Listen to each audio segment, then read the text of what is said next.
This is me, an Insta360 camera virgin. You're about to experience my first ride with this camera. How does it look? You can see my motorcycle, you can see me wave, what's up guys, and you can even get a full shot of what the beautiful blue sky looked like that day. Back to the motorcycling. Matt and I got ready to hit the road, and then after a long time of me staring at my new camera, asking questions in my head like, is this thing on? Is that really going to stay up on that pole when I hit 65 miles per hour? The list goes on.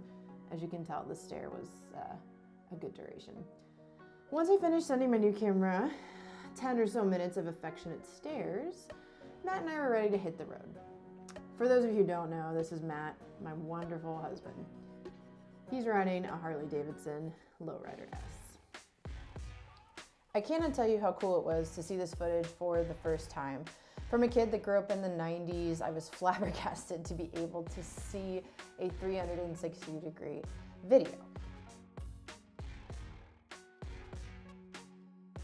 So we rolled out. First stop was good old Sheetz to fuel up, and that gave me about a quarter mile to test out the Insta360 stand and see how it upheld with some mild speed and movement.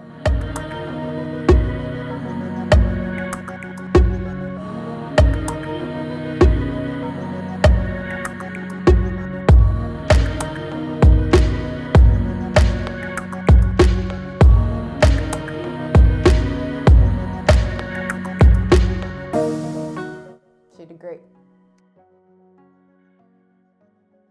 We fueled up and hit the road.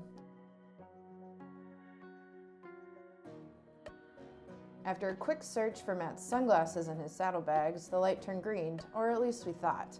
Do you guys ever sit at a light and predict the green light and then get ready to rock and roll and it's not your turn yet? Yep, that was us. So we waited, the sunglass hunt continued. Success, he found them. Woo!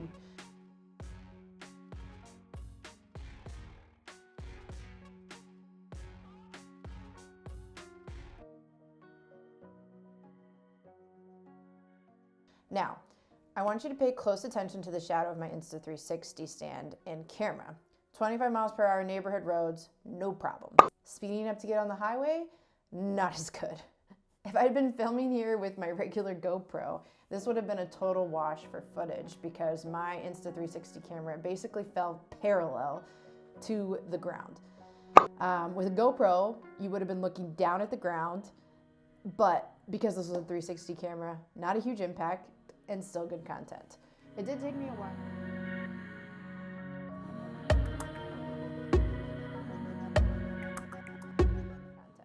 It did take me a while to notice that it had fallen from its perch.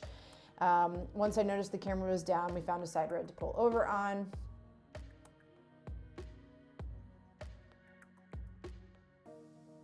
Matt hand tightened the stand again and then sought some assistance from a tool.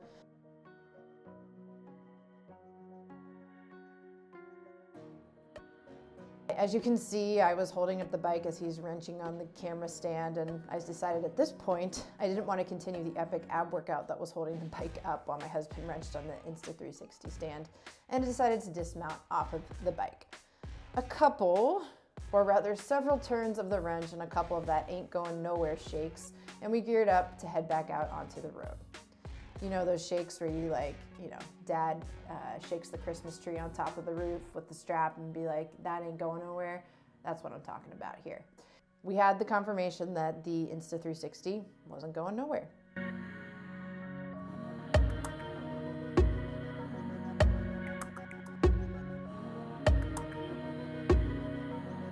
So I want you to watch this immaculate combination of rock and reverse on the bike and duck waddling through my U-turn. In my defense, it was on gravel.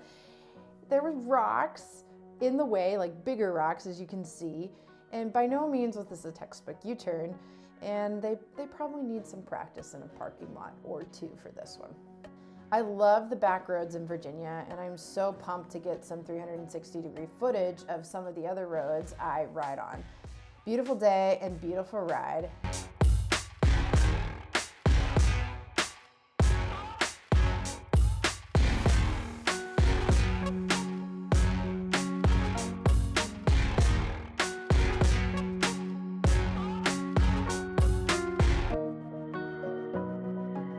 check out these bluebird skies, not a cloud in sight. This beautiful ambiance of the road and buzzing conversation between Matt and I on our Sennas was ever so rudely interrupted by an all too familiar sound.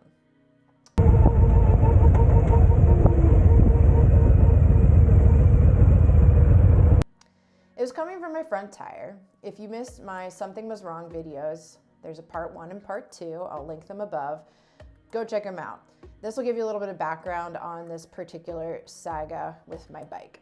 So we stopped at the nearest gas station and Matt took baby girl out for a spin. Going back and seeing the footage of Matt riding my bike was super fun. He really is a detail-oriented guy, and maybe that's why his company is called Details First Hockey. It definitely captures one of his strongest characteristics.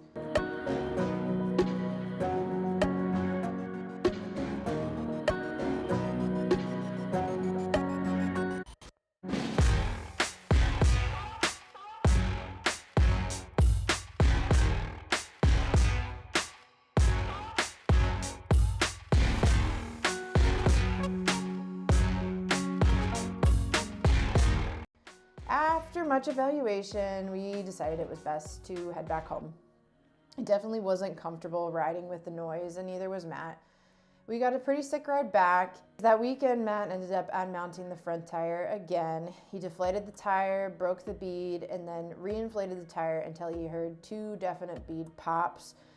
When he originally inflated it after the Something Was Wrong Part 1 video, there was only 1 definite pop, so he made sure that there was 2. He rebalanced it and remounted it on the bike, and voila, the sound was gone. It has not returned. And a surprise lunch date at one of my faves, good old Chipotle. Love me a good burrito bowl, and this particular Chipotle makes the spiciest red salsa. It is fire. And some days it's hotter than others. I remember one day Matt and I went in there and we were both like fanning our mouth and chugging water. It was so freaking hot.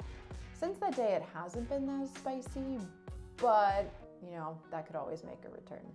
I would love to hear from you guys. Let me know if you have any tips and tricks for working the 360 camera, for editing it, and any new content you guys would like to see on this channel. Would love to hear from you. Thank you so much for tuning in today. You guys frickin' rock. I'm gonna go enjoy myself some Chipotle with my man. Until next time, I'm Danielle. This is the Millie Life, and I'll see you guys real soon. Bye.